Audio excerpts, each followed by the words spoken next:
آئیے اسلامی معاشرے کی تعمیر میں ہمارا رول، اس عنوان کے تحت بحیثیت زوجین و والدین اس پر تقریر فرمائیں گی اورنگ آباد سے تشریف فرما ڈاکٹر مبشرہ فردوس خان صاحبہ، جو رکن مرکزی نمائندگان جماعت اسلامی ہے۔ میں ان سے گزارش کرتا ہوں کہ وہ اظہار خیال فرمائیں۔ ان کے لیے بھی 20 منٹ کا وقت دیا گیا ہے۔ اعوذ باللہ من الشیطان الرجیم، بسم اللہ الرحمن الرحیم۔ ڈائس پر موجود ذمہ داران، سامعین، راہ حق کی بہترین ساتھیوں، السلام علیکم ورحمۃ اللہ وبرکاتہ۔ قال اللہ تعالی فی القرآن المجید والفرقان الحمید، یا ایہا الذین آمنوا اتقوا ربکم الذی خلقکم من نفس واحد وخلق منها زوجها وبث فیہا رجالا کثیرا، وقال تعالی للرجال نصیب مما اکتسبوا وللنساء نصیب مما اکتسبن، وقال تعالی للمؤمنین والمؤمنات بعضهم اولیاء بعض، صدق اللہ العلی العظیم۔ یہ آیات جو میں نے آپ کے سامنے تلاوت فرمائی ہے، یہ مختلف قرآن مجید کی مختلف جگہ کی آیتیں ہیں، اور جس کا حکم جو ہے مرد و خواتین دونوں کے لیے یکساں ہے۔ اللہ رب العالمین ارشاد فرماتے ہیں کہ اے لوگو، ہم نے تمہیں ایک جان سے پیدا کیا، ڈرو اس رب سے جس نے تمہیں ایک جان سے پیدا کیا اور بنائے تمہارے درمیان جوڑے جوڑے۔ دوسری آیت میں اللہ رب العالمین نے ارشاد فرمایا للرجال نصیب مما اکتسبوا، جس میں مردوں نے کمایا اس میں مردوں کا حصہ ہے، اور عورتوں نے کمایا اس میں عورتوں کا حصہ ہے۔ اور تیسری آیت میں اللہ رب العالمین ارشاد فرماتے ہیں کہ مومن مرد اور مومن عورتیں ایک دوسرے کے رفیق ہیں۔ یہاں چونکہ اللہ رب العالمین کی ان آیاتوں کے ساتھ ہم یہاں جہاں مخاطب ہے اس عنوان کے ساتھ کہ اسلامی معاشرے میں کی تعمیر میں ہمارا کردار، تو یہ وہ معاشرہ ہے جس میں قرآن مجید ہمیں کہتا ہے اخرجت للناس تأمرون بالمعروف وتنہون عن المنکر وتؤمنون باللہ، کہ تم وہ بہترین امت ہو جو اس لیے برپا کی گئی ہو، بھلائی کا حکم دیتی ہو اور برائی سے روکتی ہو۔ ظاہر ہے یہ معاشرہ اور سماج ہمارا معاشرہ ہے، اس کے ذمہ دار ہم ہیں، اس کی اچھائی کے ذمہ دار ہم ہیں، اس کی برائی کے ذمہ دار ہم ہیں، اور اللہ کے اس دین کو اپنی زندگی میں نافذ کرنے کے ذمہ دار ہم ہیں۔ جیسا کہ میرا عنوان ہے یہاں خاص طور پر کہ خاندان، اور خاندان انتہائی دلچسپ موضوع ہے میرے ذاتی طور پر میرے لیے، کہ خاندان جو ہے سماج کی اکائی ہے۔ سماج خاندان کی اکائی سے مل کر بنتا ہے۔ خاندان کے اجزاء ماضی، حال اور مستقبل پر مبنی ہوتے ہیں۔ ایک خاندان میں ماضی بھی ہوتا ہے دادا دادی کی شکل میں، حال بھی ہوتا ہے ماں باپ کی شکل میں، اور بچوں کی شکل میں مستقبل بھی ہوتا ہے۔ ایک خاندان جتنا صالح، جتنا مثالی اور جتنا باکردار ہوگا، اتنا ہی سماج مثالی، صالح اور باکردار ہوگا۔ ہم اپنے خاندان کے صفوں کو جب درست کرنا چاہتے ہیں تو ہمارے پاس تاریخ کے وہ اوراق ہیں جہاں ہم قرآن مجید میں دیکھتے ہیں کہ خاندان کا ایک فرد اگر پیغمبر ہے تو ان کی جو بیوی ہے وہ حضرت حاجرہ، ابراہیم علیہ السلام کی جو بیوی ہیں وہ حضرت حاجرہ علیہ السلام ہے، اور ان کا کنٹریبیوشن بھی اپنے شوہر کے ساتھ بالکل برابر ہے۔ اور پھر وہاں تعمیر جو ہو رہی ہے وہ مستقبل کی، یعنی کہ اسماعیل علیہ السلام کی تعمیر ہو رہی ہے۔ اور اللہ رب العالمین کو یہ ادا اتنی پسند آتی ہے، چونکہ میں واقعہ نہیں دہراتی ہوں، ہم مسلمان ہیں، ہم سبھی کو یہ واقعہ پتہ ہے، اس لیے میں نہ دہراتے ہوئے کہ حضرت حاجرہ رضی اللہ عنہ کی فرما برداری، اپنے شوہر کے چلے جانے پر توکل اور صبر، اس کے ساتھ ان کی صحیح و جہد اور تگ و دو، اپنے بچے کے لیے ان کی صحیح جہد دوڑنا اور دوڑ کر پانی کی تلاش کرنا، ابراہیم علیہ السلام کا اللہ کے دین کے لیے فارغ ہو جانا، اور اسماعیل علیہ السلام کے کردار میں ماں باپ کے جوہر کا نظر آنا۔ تاریخ نے، اللہ رب العالمین نے تاریخ میں اس واقعے کو پورے خاندان کے لیے نشانی بناتے ہوئے منوان بیان کر دیا، اور پھر ہمارے ہاں مسلمان خاندان اسی ایک خاندان سے ایک انسپریشن لیتا ہے، جوش لیتا ہے اور آگے بڑھتا ہے کہ ہاں خواتین اسی طرح صبر و توکل والی، برداشت والی، اللہ کے دین میں لگا دینے والی، شوہر کے مال اور اس کے اولاد کی دیکھ بھال اور حفاظت کرنے والیاں ہوتی ہیں۔ معزز خواتین، یہ تاریخ کے اوراق گاہے بگاہے ہمارے خاندان کی اصلاح کے لیے ہمارے سامنے واضح ہوتے ہیں، اور ہمیں آواز ہوتی ہے کہ یہ کردار وہ خاموش تھے اور کتنی ہی آوازیں سنی میں نے۔ یہ کردار خاموش اب ہیں، لیکن کئی آوازیں رہتی دنیا تک لوگ ان کی سنتے رہیں گے، اور یہ کردار ہی ہمارے لیے خاندان کی سب سے بہترین مثال بن سکتا ہے۔ ایسا نہیں ہے کہ خاندان نے اس مثالوں کو کھو دیا. میں سمجھتی ہوں آج بھی مسلم معاشرہ ہندوستان کی اس تہذیب کے زیر سایہ رہتے ہوئے آج بھی مسلمان خواتین اور مسلمان مرد حضرات اپنے شعار کو نہیں بھولے. آج بھی ان کے گھروں میں دوپٹے نہیں اترتے. آج بھی ہم تمام بڑی تعداد میں برقعے کے ساتھ ہوتی ہیں اور بہت پرجوش ہوتی ہیں کیونکہ ایمان کے ساتھ ہم مضبوطی سے عمل کرتے ہیں.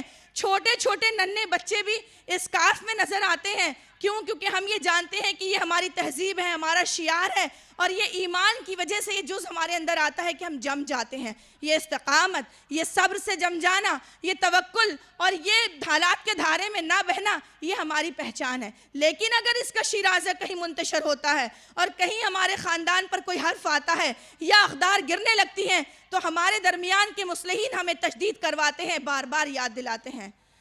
معزز خواتین, حالات کے تھپیڑوں سے تمام لوگ متاثر ہوئے, وہیں ہمارے خاندان میں اقدار گر رہی ہیں. ہمارے خاندانوں کے اندر بھی شوہر بیوی کا احترام جاتا رہا. اگر یہ کہیں کجی ہے تو ہمیں انہیں درست کرنا چاہیے. اگر اس کا ریشو بہت کم, طلاق اور خلا کا, بقوت برداشت کے کم ہونے کا, میاں بیوی کے جھگڑے اور فساد کا, یہ ریشو اگر کسی مائنوٹ اس میں بھی ہے, بہت کم ریشو بھی ہے, تو ہم اصلاح کرنا چاہتے ہیں. کیونکہ اللہ کی زمین پر ہم چاہتے ہیں کہ ہمارا خاندان مثالی خاندان ہو, ہمارا معاشرہ مثالی معاشرہ ہو, ہمارا خاندان دوسروں کے لیے مثال بنے, اور ایسی مثال بنے کہ اغیار اس سے کہیں اور دوسرے ہمارے دعوتی برادران کہنے لگیں کہ ہمیں اسی طرح کا خاندان چاہیے, یہی پیس چاہیے, یہی حقوق والی خواتین چاہیے. لیکن اس کے لیے ہمیں اس مظہر پر کام کرنا ہوگا, اس اظہار کے لیے کام کرنا ہوگا. ہم اپنے خاندانوں کی اصلاح کرنے ہوگی. اگر ہمارے درمیان کو جھگڑے ہیں تو ہم اندازہ کریں کہ وہ صبر, وہ برداشت, وہ قوت برداشت, وہ صبر, وہ توکل ہمارا کہاں کھو گیا.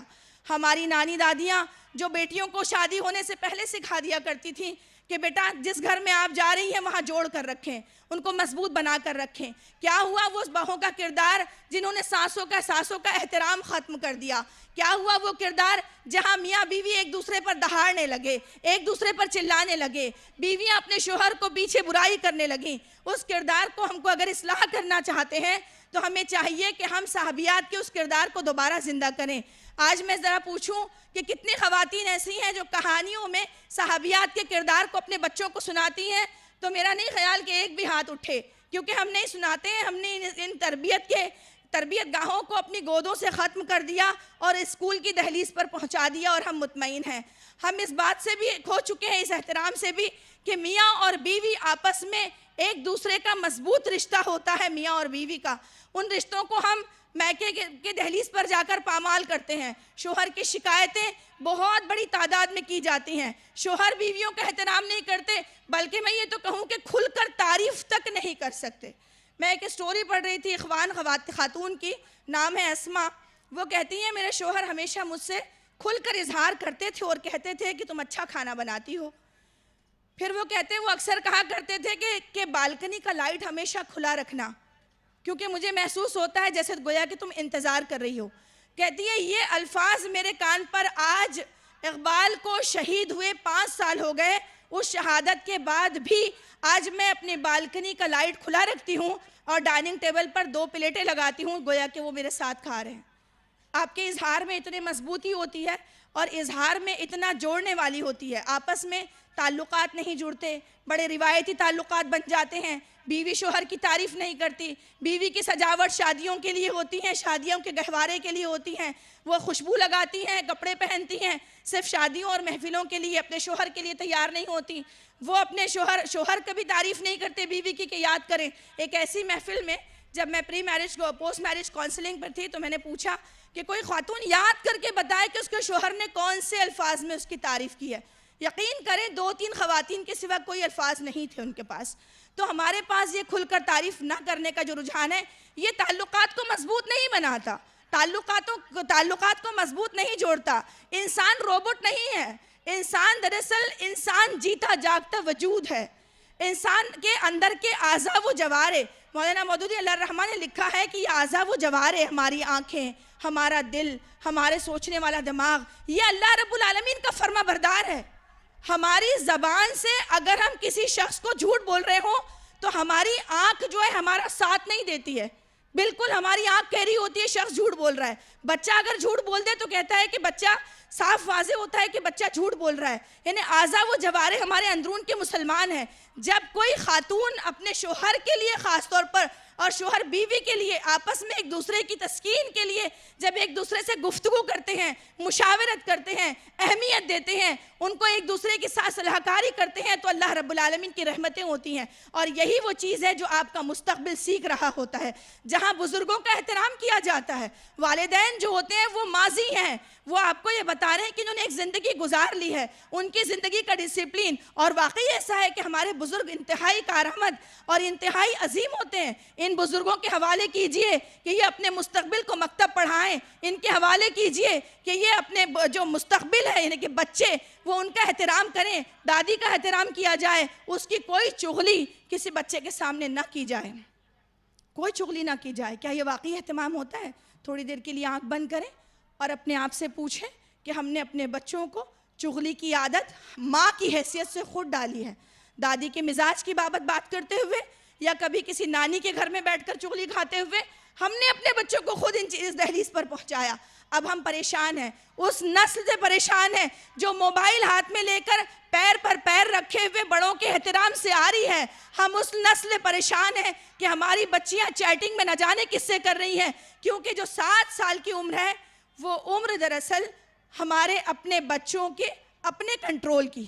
سائیکولوجیکل کاؤنسلنگ کے اعتبار سے جو بچوں کی کاؤنسلنگ ہوتی ہے اس میں ماں باپ 7 سال کی عمر تک پورا کنٹرول بچوں کا, ہر فیصلہ, کون سا لباس پہنائیں گے, کون سے کپڑے زیبتن کیے جائیں گے, کس کے سامنے کیسی بات کی جائے گی, کس طرح چغلی کی جائے گی, کس طرح کسی کو بغیر احترام کے پیچھے بلایا جائے گا, یہ سب ہم سے سیکھتے ہیں.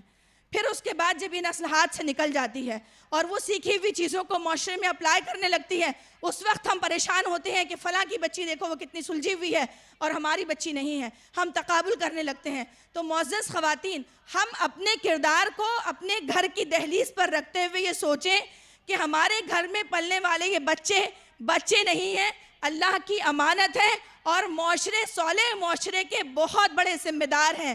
یہ صالح معاشرے کو بنانے کی, تعمیر کرنے کی کا سب سے بڑا پروجیکٹ آپ کے گھر میں ہے کہ ان بچوں کو آپ تیار کریں اس حیثیت سے کہ جب آپ کی آنکھیں بند ہو جائیں تو اس وقت یہ بچے کہیں کہ واقعی میری ماں نے ایک ایسا کردار چھوڑا ہے جس کی انمٹ نقوش میرے ذہن پر ہیں. اکثر میں کہتی ہوں کہ اپنے شوہر کو جانچ کیجئے کہ جب بچے نماز نہ پڑھ رہے ہوں تو پتہ کیجئے کہ کیا شوہر نماز پڑھتے ہیں. تو مجھے جواب ملتا ہے کہ شوہر ہی نماز نہیں پڑھتے. تو میں کہتی ہوں کہ شوہر ساس کا بیٹا ہے, آپ کا بیٹا تو پڑھے, آپ محنت کریں, ابتدا میں محنت کریں, ان پر خوب کریں. اگر وہ نہ پڑھتے تو چھوڑ دیجئے. ترکی کی اس خاتون کو میں جانتی ہوں جس کا شوہر شہید ہو گیا, تو اس پر لکھا رائٹر نے کہ وہ اپنے بچے کو 5 سال کی عمر سے لے کر 18 سال کی عمر تک مسجد کی دہلیز پر خود پہنچایا کرتی تھی. معزز خواتین, ہم ہندوستانی معاشرے میں رہتے ہیں. معاشرہ ہمیشہ تربیت کا ذمہ دار ہوتا ہے, نسلوں کی تربیت کا, لیکن وہ معاشرہ جو تکثری سماج کا معاشرہ ہو, جس معاشرے کے اندر جدیدیت پسندی کی یلغار ہو, مذہبی عقائد کی یلغار ہو, وہاں ماں کی ذمہ داریاں ڈبل بڑھ جاتی ہیں. پہلے یہی تھا ہمارے پاس کہ معاشرے کا پورا معاشرہ مل کر ہمارے بچوں کی دیکھ بھال کرتا تھا. پورا معاشرہ اگر دکان پر چوری کر لے تو محلے کا کوئی بابا یا بھائی پکڑ کر لے آتا تھا کہ دیکھو آپ کے بچے نے چوری کی ہے. آج محلے کا ہر فرد گٹکا کھاتا ہے, ہر فرد بچے کو نشے کا عادی بنا رہا ہے, ہر فرد زنا کو زنا نہیں سمجھتا, ہر فرد لڑکیوں کے ساتھ فلرٹ کرنے کو فلرٹ نہیں سمجھتا. اب ہر ایک نمونہ ہمارے بچوں کے سامنے اس طرح ہے. اسی لیے ہمیں چاہیے کہ ہماری ذمہ داری یہاں ہماری دوگنی ہو جاتی ہے, اور اللہ رب العالمین نے ہمارے قدموں کے نیچے جنت رکھی ہے. اس ذمہ داری کو ہم پہچانیں. ہم یہ کوشش کریں کہ ہمارے بچے کی آئیڈینٹی بالکل الگ ہو, اس لحاظ سے ہو کہ وہ دنیاوی تعلیم میں لڑکا ہو یا لڑکی, یہ معاشرہ سماج جو ہے سب سے پہلے اس تفریق سے نکل آئے جو لڑکا اور لڑکی کی تفریق ہوتی ہے. اکثر میں نے کہا, کبھی آپ نے سنا, قرآن کہتا ہے جب انہیں بیٹی کی خبر دی جاتی ہے تو ان کے چہرے پہ کلون سرون جاتی ہے. سنا نا, سبھی نے سنا. لیکن آپ کو پتا ہے کہ جب آپ کو کسی راجو بھائی کے گھر میں اور کلیم بھائی کے گھر میں 5ویں بیٹی کی خبر مل جائے جس سے آپ کا کوئی تعلق نہیں ہے, تو آپ کہتے ہیں کاش اب تو بیٹا ہو جاتا. اس وقت آپ کبھی نہیں سوچتے کہ قرآن مجید میں یہ تصویر ہماری ہے. ہم نے یہ تفریق یہ بھی نہیں سوچتے کہ ہمارے گھر میں پلنے والی معصوم بیٹیاں وہ ماں کی طرف دیکھتی ہیں کہ دوسرے کی بیٹے کی خوشی پر ماں کیسی کی باتیں کیسے کھل جاتی ہیں. وہ تو دیکھ رہی ہیں نا آپ کی طرف, وہ دیکھ رہی ہیں کہ انہیں باپ قبول کرتے ہوئے کسی کے بیٹے ہونے پر کتنا خوش ہوتی ہیں. دادی کہتی ہیں اچھال اچھال کر کہ 5ویں بیٹے کو پہلا بیٹا ہو گیا, باقی 4 بیٹوں کو تو بیٹیاں بیٹیاں تھیں. آپ کے گھر کی موجود بیٹیاں یہ سن رہی ہیں.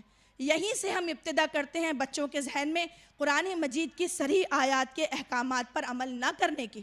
جب ہم اس طرح کہتے ہیں, ہم چھوٹی بیٹیوں کو تو اسکارف پہناتے ہیں لیکن کبھی بالغ ہوتے بیٹے سے نہیں کہتے کہ بیٹا کسی کی لڑکی کی طرف آنکھ اٹھا کر مت دیکھنا. ہم کبھی نہیں کہتے. ہم مائیں ہیں, ذمہ دار ہم ہیں. ہم چاہتے ہیں کہ اچھا ماحول ملے لڑکی کے لیے جہاں کوئی لڑکا اس کو نہ چھیڑے, اور ہم چاہتے ہیں کہ ہمارا لڑکا ایسے کالج میں جائے جہاں وہ کسی کو بھی کچھ بھی کرے, لڑکوں کو 7 خون معاف ہے. یہ ساری ٹینڈنسی ہم نے بنائی ہے. محترم امیر جماعت کہتے ہیں کہ ہمارے گھر اسلامی معاشرے کو کمک فراہم کرنے والے گھر بن جائیں. ہمارے گھر کے بچوں کی تربیت ایسی تربیت ہو کہ ان کے نقش قدم پر دوسرے گھرانے چل نکلیں. ہمارے پاس اکابرین نے بہت بڑی تعداد میں اس پہ کام کیا ہے.